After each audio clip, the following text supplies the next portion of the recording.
Good morning. So, part 2 of our little look at this chapter in Romans, chapter 8. So, if you missed the first one, you probably want to go back and listen to the first one. This is number 2 and verse 15. You did not receive the spirit of slavery to fall back into fear, but you have received the spirit of adoption as sons, by whom we cry, Abba, Father. Now, Paul was writing to the Christians at Rome. Rome was at the centre of the big civilization at that time, and the normal context in which Paul and the Romans would have understood adoption would have been adopting a person as a grown-up son who could take over the family business or inherit the family fortune. For a couple who had no children to pass on their inheritance to, they would wait and find a suitable child to adopt. They would wait till they were an adult. They would wait until they had proved themselves worthy of taking over the family business.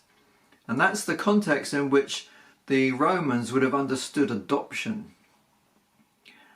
So for us as believers, it means that God knows everything that there is to know about you and me.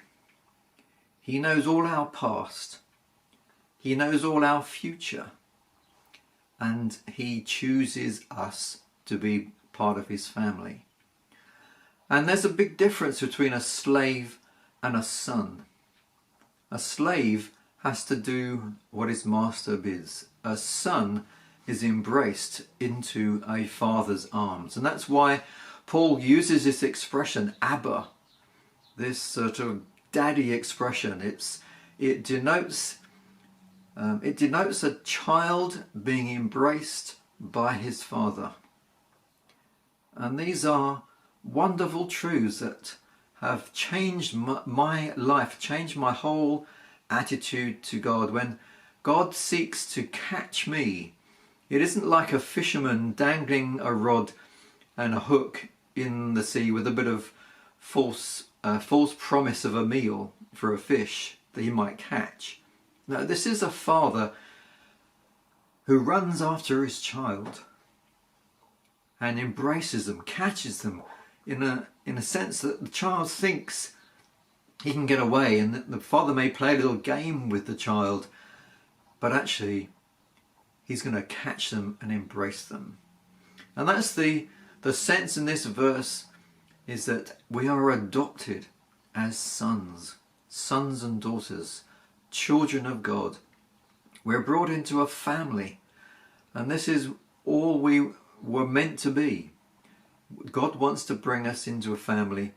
He adopts us as children. So He knows our past. He's not unaware of all the problems that we've had and the issues and even what's going on in our heads at the moment. He's not unaware of what the future will hold for us, because He's a sovereign God. And yet He chooses us. He chooses to adopt us, not just as fellow workers, but as children. Children who inherit the Father's kingdom. This is wonderful news. This is amazing news. This is why this chapter keeps on speaking to me. Every time I read it, I think, wow, these are amazing truths. And I want you to feel that sense of adoption, that sense of being embraced by a father this morning, and really take that with you through today.